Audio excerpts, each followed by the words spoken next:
Okay, here we go. Seventh graders, welcome to your online tutorial. This is an e-learning day lesson, so please follow along, pay attention, take notes as needed. You can practice some of those new note-taking skills we've been working on. We are going to do a brief lecture on Rene Descartes, which is actually going to end in a longer video. So you'll get to watch a video and you won't have to listen to me talk very long. But tune your ears in because I'm going to give you some background information that will help your video make a little more sense. For starters, we're talking about Rene Descartes. He's a French philosopher born in 1596, lived all the way till 1650, and he's famous for creating this dilemma in his own thoughts, in his own mind. And he has the saying that we're going to get to. His famous saying is, "I think, therefore I am," trying to come up with some reason behind his own existence. You see, he was doubting his own existence, and I know I'm kind of jumping the gun on that one, but that is what Descartes is famous for. So let's talk about some of the basics on how we started thinking in that direction, starting with philosophy, okay?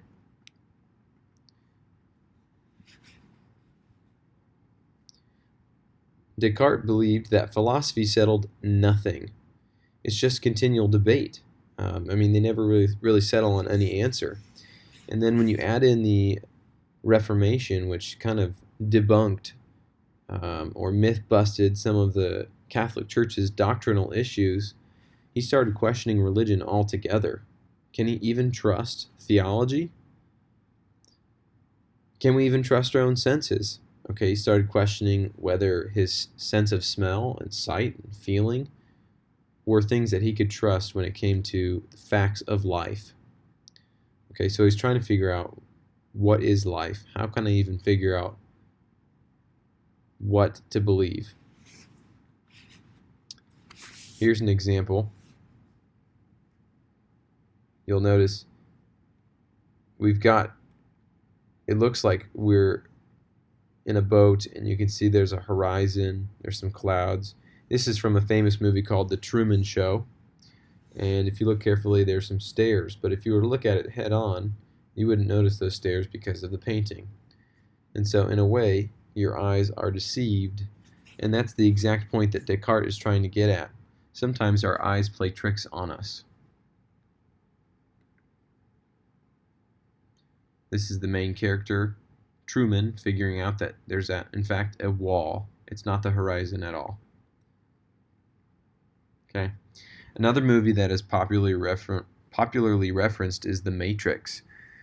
The concept of the Matrix is pretty simple. The world has been enslaved by artificial intelligence robots. The robots harvest energy from the humans who grow, live, and die their entire lives in these egg-like chambers. Humans don't even realize this is their reality because the robots have them entertained in a, wait for it, a fake reality. Okay, so Descartes is actually wondering, is his reality real? I'm not asking you guys to ask those big questions, but somebody had to do it so that we could come up with some basic truths. This is a picture of those egg-like structures that humans lived, died, and you can see right over here, this is what was connected to their brains and gave them that fake reality, all of the dreamlike realities that they lived in. Okay, so Descartes claims the only path to truth was with human reason, and this approach to knowledge with human reason and another word that we like to call logic, L-O-G-I-C, I'll say it again, logic. Human reason and logic is called rationalism. Rationalism. Have you ever gotten in an argument with somebody and you might have heard them say, well, what's your rationale for that argument? Well, that word comes from rationalism. What's your reasoning? Like, what good evidence do you have for your argument? Descartes claimed that only math led to truth. I know that's a little interesting, math leading to truth in all situations. Can you really solve who took the cookie out of the cookie jar with math equations? Not exactly, but the same idea stands that math allows us to figure out certain things that never change, certain things that there can be no doubt. So for example, two parallel lines can never bisect each other, right? They don't intersect. They must always be parallel. Now that's a truth in math. I'm sure that if you guys thought long enough, you could come up with a truth in other areas of life that are always true, that you can count on, regardless of your senses. Think of things that have definitions that if you were to change the definition, then they could not exist at all. Right? A circle is always round. Those things are called axioms, which is why it's highlighted. Axioms are things on which there can be no doubt. Now we're going to watch a video here pretty soon, this guy's going to talk really fast about Descartes, so please pay attention. We're going to watch it once outside of class, and we may even watch it later. But I want to ask you questions when you show up on Thursday. So I need you to be prepared with some notes. So get ready to take some notes. Cool thing is you can pause it whenever you want. That's one of the benefits of e-learning days. All right, here we go.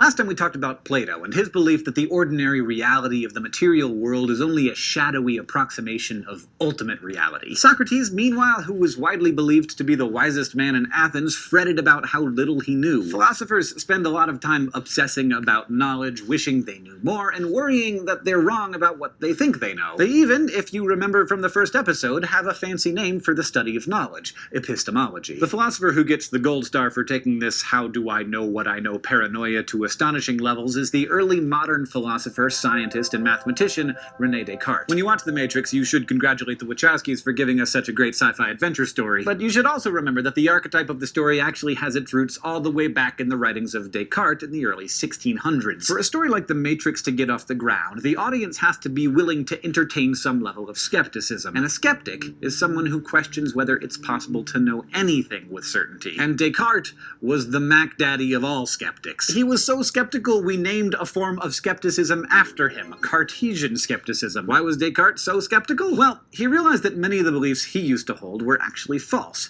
We all go through this. It's part of what we call growing up, learning those horrible truths about Santa and the Tooth Fairy. That you can't actually buy everything you want and need for just $100. That your parents don't really have all the answers. But realizing that he used to believe things that were false really got Descartes to thinking, because when he believed those things, he didn't realize they were false. So what if some of the things he still believed were also false and he just hadn't realized it yet? How could he know that his beliefs were true? Well, after a bit of a freak out, Descartes realized that the only way to make sure he wasn't holding any false beliefs was to disbelieve everything, at least temporarily. He offered this as an analogy. Imagine you have a basket of apples, and you're concerned that some of the apples might be rotten. Since the rot could spread and ruin the fresh apples, the only way to make sure there's no rot in the basket is to dump out all the fruit, inspect each apple in turn, and return only the fresh apples to the basket. Knowing that just like rotten fruit, a rotten idea can spread and infect all the ideas around it, Descartes upended the apple basket of his beliefs and decided to start from scratch. If he examined each possible belief carefully and only accepted those about which there could be no doubt, then he'd know he was only believing true things. So Descartes began the arduous task of examining his beliefs one by one. He started with empirical beliefs, things we come to know directly through the use of our senses. And many of us think that our senses are the most reliable source of information. If I can see it, hear it, touch it, taste it, smell it, I must know it, right? Not so much. Descartes pointed out that our senses fail us all the time. You rush to catch up to a friend and realize as she turns around that your eyes played some tricks on you and you've just tapped on the shoulder of a perfect stranger. Food tastes wrong when you're sick. Drink too much and you feel like the room is spinning. Water that's room temperature feels hot when you come inside after playing in the snow. The list goes on. You can probably think of countless times where your senses gave you faulty information. And once you realize that, how can you ever trust your senses again? And for Descartes, disbeliever of everything, it got worse. Have you ever had a dream so vivid you thought you were awake? You've probably had that dream when you were dreaming, or you dreamed that you woke up from a dream, but in fact were still in the dream. Not everyone has had these experiences, but many of us have, and given that we don't always know that we're dreaming while it's happening, how do we know we're not dreaming right now? Maybe you just think you're watching Crash Course, but in fact you're cozied up in bed, dreaming about me. Which, hey, like, who could blame you? But really, when you think about it, can you be sure that it's not the case? You might be thinking, okay, sure, I probably deceive myself from time to time without knowing I'm doing it, but dreams end, and when I wake up, I realize that what I thought I was experiencing was all in my head. And the same is true for when my senses let me down. Those are just temporary instances isolated to a particular situation. As soon as the situation changes, I can realize that my experience was false. This quality, the ability to check in with yourself and figure out that you're experiencing a deception, describes what Descartes called local doubts. Those are doubts about a particular sense experience or some other occurrence at a particular point in time. Step out of that point and you can check to determine if you've been deceived. But what if everything is a deception? What if everyone is experiencing the same false reality from birth until death? What if nothing is as it seems, just like in the Matrix? This type of doubt, the kind you can't step out of and thus can't check, is called global doubt, and it's the subject of this week's Flash Philosophy. Let's go to the thought bubble. Philosopher Bertrand Russell illustrated the concept of global doubt with this troubling thought. What if the universe was created just 5 minutes ago? In this scenario, known as the 5-minute hypothesis, the creator of the universe could have designed many elements of the world to make them appear pre-worn, so as to seem old. From dinosaur bones fashioned by the creator and planted for us to find, to that scar on your knee put there by the creator along with the preloaded false memory of how you got it. It seems crazy, but there's no way to prove that it isn't the case. The question for Russell was, does it matter? Descartes thought it did, but as a good Catholic, he couldn't fathom a world in which God would plant globally false beliefs in all of our minds. So instead, he posited the existence of an evil genius whose purpose in life was to deceive us, and who was clever enough to do it. Descartes didn't actually think such a being was likely to exist, but he realized there was no way to rule out his existence, and as long as the evil genius was possible, he worried that we were all stuck. Stuck in a radical skepticism in which we really can't trust any of our beliefs. Everything we believe, every sense experience, every thought, they could all have been put in our minds by the evil genius who created an illusory world so seamless we'd have no way of detecting the illusion, just like the machines created for the characters in the Matrix. Descartes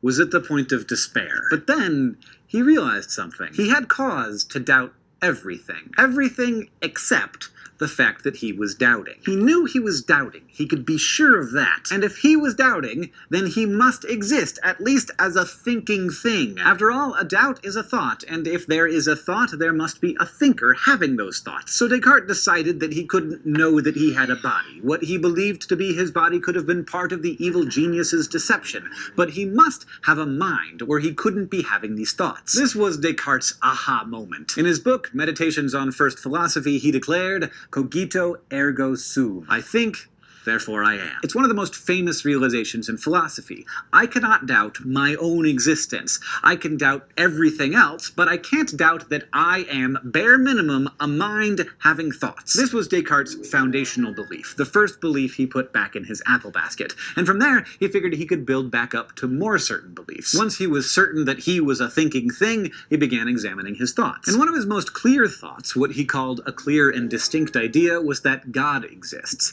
He gave an argument for this, which we're going to examine in a later episode. But for now, take my word for it, it's got some problems. And from there, he considered his beliefs about the physical world and concluded that it, too, actually exists. Ultimately, he determined God wouldn't allow him to have clear and distinct ideas that were false without some way to detect his own error. So he concluded the evil genius is not actually fabricating lies that consume our every waking moment. Descartes managed to reason from cogito all the way back up to having basically all the beliefs he started with back in his apple basket, which is the story of how René Descartes, with the power of skepticism, defeated the threat of the evil genius. Much like how Neo ultimately short-circuited the Matrix, though considerably less impressive to watch, I imagine. He found certainty through his discovery of the one belief that he simply couldn't doubt, his own existence as a thinking thing. But there is a lot of debate among philosophers as to whether Descartes actually manages to justifiably believe anything other than that he exists as a thinking thing. And we'll talk more about that next time. This episode